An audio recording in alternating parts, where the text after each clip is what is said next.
I failed JEE even after taking a drop.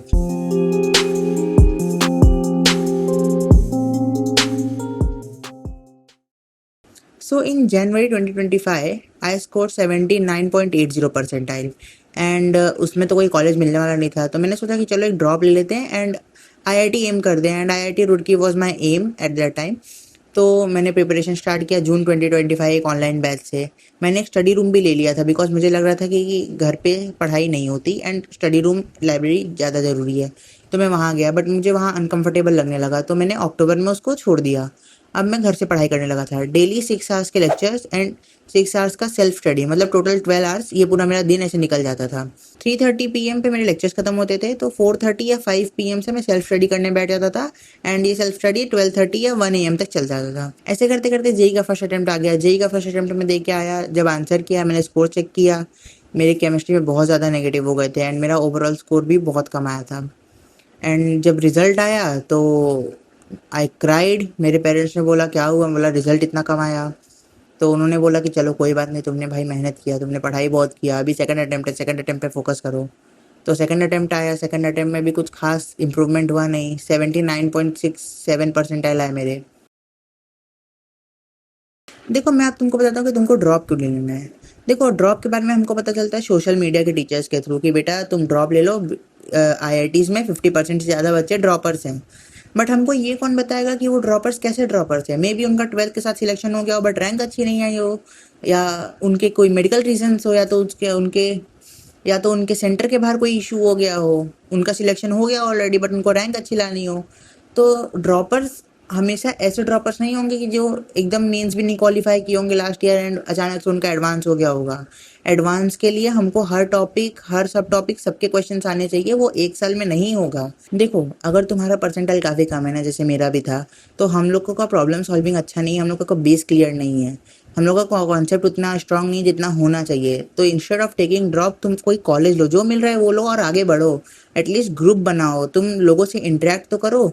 Drop year में क्या होगा मालूम है, तुम इसी रूम में बैठे रह जाओगे, तुम 12-12 घंटा, 14-14 घंटा, एंड एक टाइम पे ना तुम बर्न आउट हो जाओगे।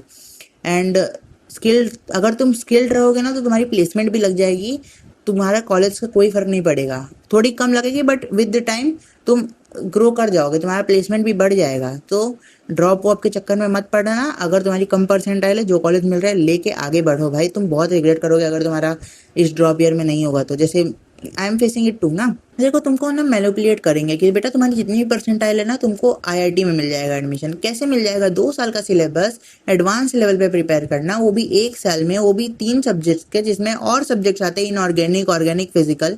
कैसे तुम उसको एडवांस लेवल कर लोगे और आईआईटी बॉम्बे तक चले जाओगे जिसकी कट ऑफ इतनी हाई आती है। एंड अगर हम लोग मान ले कि 12 लाख लोग एग्जाम दे रहे हैं, 2.5 लाख लोग उसमें क्वालिफाई होते हैं, एंड ये मैं सिर्फ कट ऑफ की बात कर रहा हूँ, एडवांस की नहीं, सिर्फ कट ऑफ। अगर हम लोग 12 लाख स्टूडेंट मान ले एंड 2.5 लाख लोग अगर कट ऑफ क्लियर करते हैं, तो सिर्फ 18% लोग हैं जो कट ऑफ क्लियर कर पा रहे हैं। अब उस 18% में 12th कितने हैं, ड्रॉपर्स कितने हैं, ये तो हमको बताया नहीं जाता, राइट। देखो अगर तुम्हारा 12th में नहीं हुआ है ना, स्टडी रिलेटेड इश्यूज की वजह से, जैसे तुम्हारा रिवीजन नहीं हुआ, कॉन्सेप्ट नहीं क्लियर था, तुमको टाइम कम पड़ा, तो छोड़ दो, ड्रॉप ईयर मत लो। तुम्हारा जो इंटरेस्ट है वो करो, जो तुम्हारा पैशन है वो करो। तुमको एडिटिंग करना है एडिटिंग करो, तुमको ड्राइंग में इंटरेस्ट है, ग्राफिक डिजाइनर के जॉब्स हैं, जॉब्स बहुत है मार्केट में हर फील्ड में। अगर तुम स्किल्ड हो तुम और आगे जाओगे। और ये बात मैं क्यों बोल रहा हूँ, क्योंकि आईआईटीज़ को वो स्टूडेंट्स चाहिए ना जो जेन्युइनली पीसीएम में इंटरेस्ट है, लाइक जिनको फिजिक्स में, केमिस्ट्री में, मैथ्स में इंटरेस्ट है। एंड वो जब पढ़ने बैठते तो उनको टाइम का पता नहीं चलता। हमारे जैसे नहीं कि हम लोग टाइमर लगा के बैठे हैं कि 2 घंटा ये पढ़ेंगे, 2 घंटा ये पढ़ेंगे, 2 घंटा ये पढ़ेंगे। देखो हम लोग ना बस फॉर्मूलाज को रटते हैं कि बस हम लोग ये फॉर्मूला रट लें, इसको अप्लाई कर लें, आंसर आ जाए बस। लेकिन आईआईटीज़ को ऐसे लोग नहीं चाहिए। आईआईटीज़ को चाहिए क्यूरियस लोग जो एक्चुअली ये सब चीज़ में इंटरेस्ट रखते हो, जो ये सब चीज़ के बारे में रिसर्च करे। अब हम लोग को नहीं पता कि मैट्रिसेस कहाँ यूज होती है, बिकॉज हम लोग ने सिर्फ मैट्रिसेस रटे हैं, हम लोग ने मैट्रिसेस के सारे फॉर्मूलेज रटे हैं खाली, कि ये एडजॉइंट ये होता है, इनवर्स ये होता है, डिटर्मिनेंट ये होता है। मालूम है जब ये रटने वाले लोग आईआईटी में जाते हैं, ये लोग पहुंच जाते हैं मेहनत कर करके दिन रात, लेकिन आईआईटी में जाके मालूम है क्या होता है? 65 IIT students have died by suicide in last 4 years. Another young life lost at IIT Kanpur, once again shedding spotlight on mental health.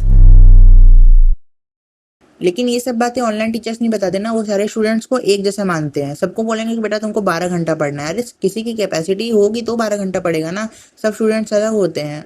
अब जैसे मैं भी अगर ड्रॉप ईयर में 8-9 घंटे पढ़ता था ना, तो मुझे भी रिग्रेट होता था कि यार ये क्या है, 12 घंटा नहीं हुआ आज का। बिकॉज टीचर्स बोलते ही वैसे थे कि अगर तुम 12 घंटा नहीं पढ़ रहे हो तुम अपना टाइम वेस्ट कर रहे हो। मालूम है तुमको ये टीचर्स क्या बोलेंगे कि बेटा तुमको पढ़ाई नहीं हो रही, जाओ तुम रील्स बनाओ, एज इफ रील्स कुछ बुरी चीज़ है। एंड बहुत सारे स्टूडेंट्स के मन में ना ये नेगेटिव इम्पैक्ट करती है कि ये रील्स वील्स तो खराब चीज़ें हैं, हमको नहीं बनाना। अगर उसको इंटरेस्ट होगा तो भी ये लोग उसको मन में ना डाल देंगे कि रील्स खराब चीज़ें नहीं बनाना है। देखो मैं ना काफ़ी लोगों को जानता हूँ जिनका काफ़ी अच्छा पैकेज है एंड उन्होंने सिर्फ अपने इंटरेस्ट अपने हॉबीज़ को फॉलो किया है। एंड वो ये जेई नीट आईआईटी से नहीं है, बहुत लोग हैं ऐसे जिन्होंने सिर्फ अपना पैशन फॉलो करके काफ़ी अच्छी लाइफस्टाइल जी रहे हैं। तो अपना आगे का लाइफ डिसाइड करो। अगर 12th के साथ जेई नहीं हुआ है, काफ़ी कम परसेंटाइल है, तो मत सोचो, जो कॉलेज मिल रहा है लेके आगे बढ़ो। So all the best and bye bye.